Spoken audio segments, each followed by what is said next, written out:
Hey guys, today we're gonna talk about how to take advantage of the enemy king when it's stuck in the middle of the board, how to deal with endgames when you have a rook against a minor piece, how to use knights to blockade past pawns and how to remove them if you're playing against them. And finally, we're gonna look at some attacking patterns featuring Arabian mates.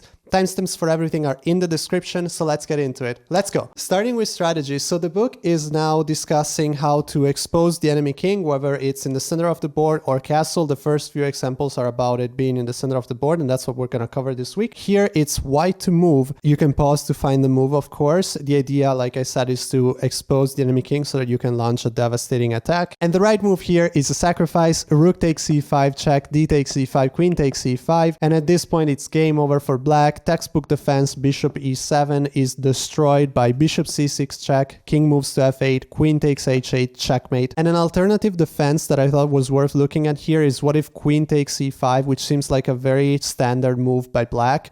In this case, you still have bishop c6 check, which would now lead to checkmate if it wasn't for the fact that there's rook takes, only move.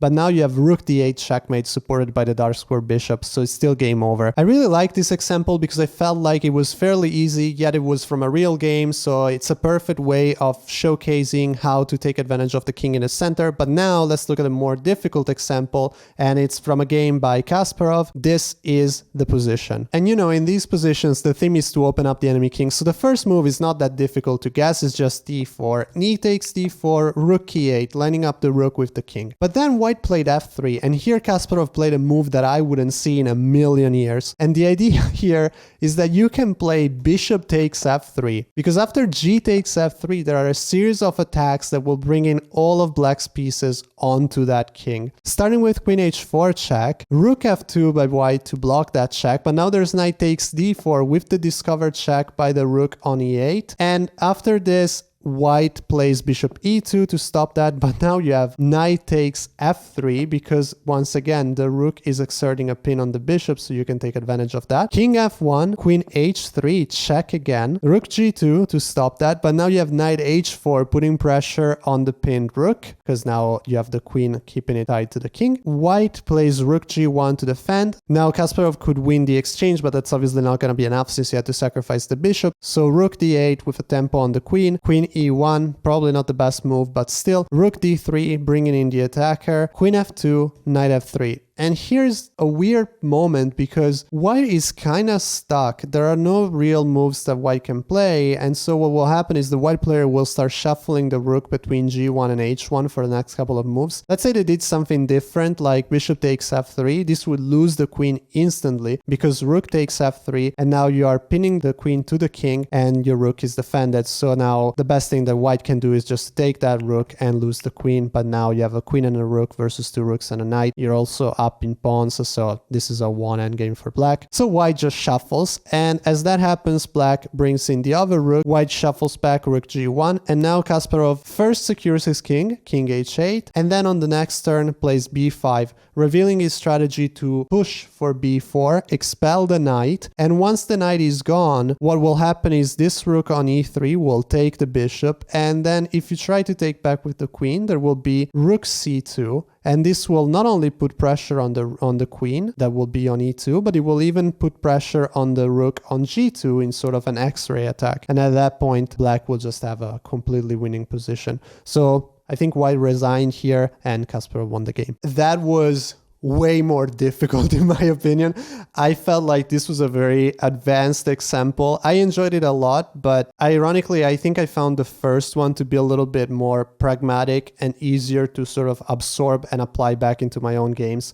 This one was definitely very deep, but also, again, a little bit too advanced for me probably. Like, this is not something that I would have been able to keep up had I been playing this game. So let's move back to something a little bit easier before diving back into more complicated topics. Let's look at some endgames. I have here my trusty book. I really, really like this book. I say it every time, but honestly, when I'm studying, I always think that endgames are the most boring thing. When I'm studying them, they're the ones that I enjoy the most.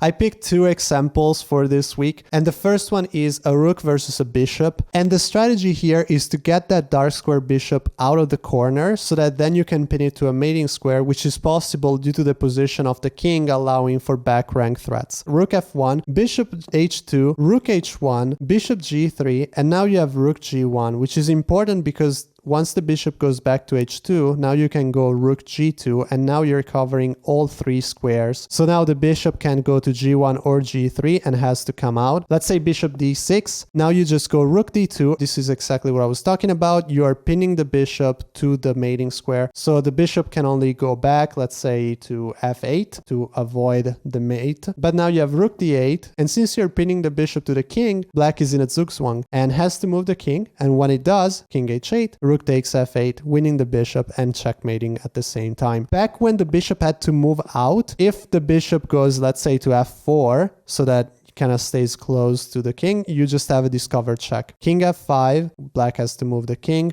or put the bishop in between, but then the rook would take it. And now you take it with the king. So you're still gonna win the piece, and now it's just an easy checkmate with a rook and king. So I thought this was an interesting technique, but an even more interesting one was what happens with the knight. If you want to draw this endgame with white, you need your knight to stay close to your king. Your goal will be to play moves like knight f2, so that then after king e3, you can just go back to d1. You're giving also a check. The king moves to f3. You can play knight c3, since then you can go back to d1. So let's say black plays rook c2. Now you go knight d1. But what happens if you don't go knight d1? What happens if you move away? How does black win? So let's say you are black and your opponent doesn't know what to do, starts moving away and plays knight d5. Well, now after knight d5, black has 2 strategies. One is a tactic, which we will see in a moment, and the other one is just to drive the knight back to the very last rank and then trap it with the rook and the king. So let's say rook c4, knight b6, rook b4, and now the knight can either go back towards the edge of the board where the rook and the king will trap it, but let's say white tries to just come back. So it's like, okay, I'm not gonna go there. Knight d5. Well, now you have rook e4 check, and this is the tactic that I was talking about. Due to the positions of the king, if white plays king d1, you're just going to have a fork, rook d4, and white will lose the piece. However, if white plays king f1, you still have rook d4 because it's either the knight or checkmate. And after knight f6, you would have rook d1 mate. So because of that, white can go back to d5 and has to move towards the edge of the board. And now you're going to come in with the rook b7. White can try to bring in the king, but it's just not going to work. Now it's just a race of the kings towards the knight. But after king e5,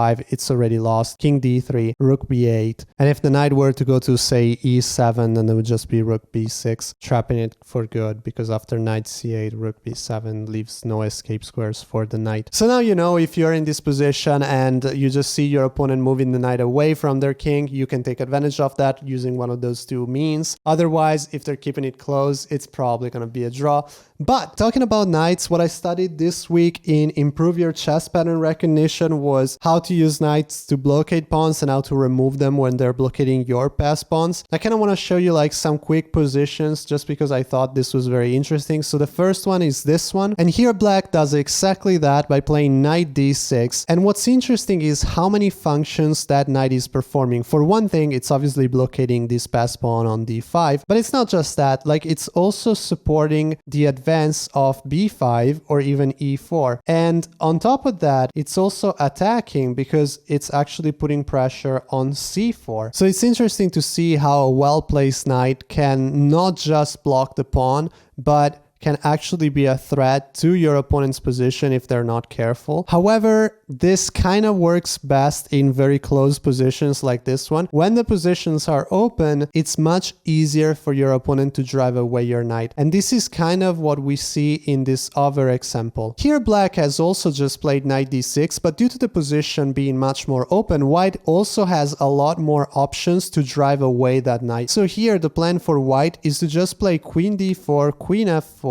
starting to put pressure on it, and then follow it up with rook c6, and that will sort of force the knight to go away. So white starts off with queen d4, black goes queen b6, queen f4, and now bishop d7, making it impossible for white to play rook c6. But white comes up with a different way of achieving pretty much the same thing, knight d4. And after this move, black plays rook fe8, but now there's knight c6, which effectively disconnects the queen from the knight, making it now a potential target for our queen. So so it has to move away. And after knight c4, white has successfully expelled the knight and will eventually go on to win that game. There's one last example that I wanted to cover about these blockading knights. It's just this position where, again, black plays knight d6. The whole idea being that after a couple of moves, you end up here, and this is the key move that I kind of just wanted to show. Here, white expels the knight by playing bishop e7, because even if the exchange does take place, which is what happens in the game, after rook f7, we have bishop takes, queen takes. It's not like black can leave its queen to blockade a pawn, because it would be playing like a queen down. And so again, white finds a way to effectively remove that knight from its duty of blockading the pawn. Sometimes, like we saw before, it's a matter of kicking it away. Sometimes it's a matter of trading it off and forcing the defender to use a very good piece to just block a pawn. So that was it for blockading knights. Next up, I just wanted to show two attacking examples, one related to the Arabian mate pattern and one showing a very creative way to bring out all your pieces and have them join the attack. They are from Attacking Chess for Club Players. I am also liking this book a lot. I think the examples that they provide are very useful. They're simple and you can use them in your own games, so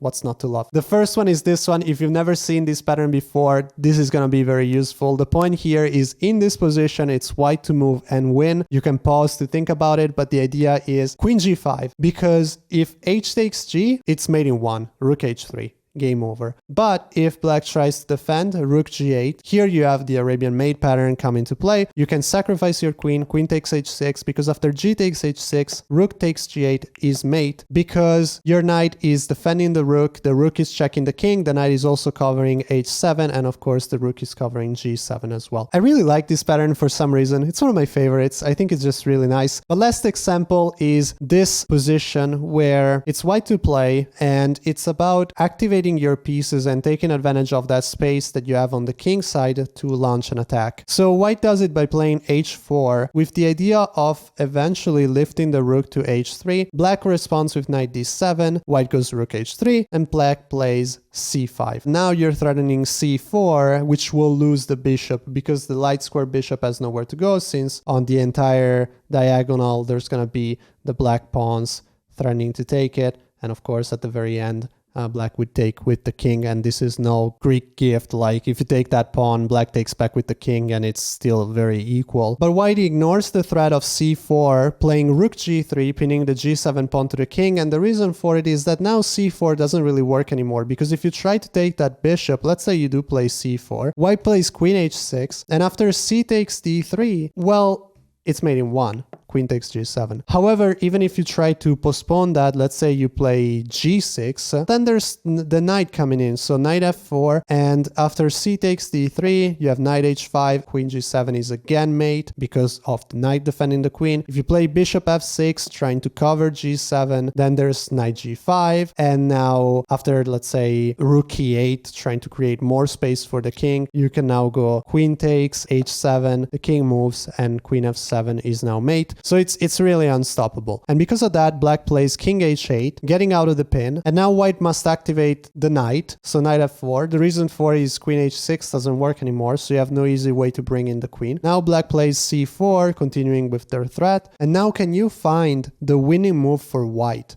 The idea here is that you can sacrifice your rook takes g7, because if the king takes, you have knight h5, and now once the queen comes in, you'll be threatening mate both on g7 with the support of the knight, but also on h7 with the support of the bishop. So the king has to go back, king g8, queen h6, and now, like I said, there's nothing you can do because you can't stop both. Let's say you take your bishop, queen g7 is mate. So after rook takes g7, let's say at this point you don't take the rook, but you do take the bishop, then you have knight e6, which is a clearance move. You have just opened up the diagonal for the queen, and the queen can now join. Black here can try to distract us by throwing a free piece in, bishop g5, but white can just ignore that, queen takes d3, and you're still threatening mate on h7 because of the position of the rook, which is defended by the knight, so now the king cannot take it. And queen a5 to give a check, but you can stop that to b4. After queen takes b4, you have c3. It's now supported, so it's not like the queen can take again, and here black resigned. So that's it for this week. I hope you enjoyed the video. If you did, please leave a like, consider subscribing for more. You can watch another video right there, and I'll see you next week with a whole new one. Bye!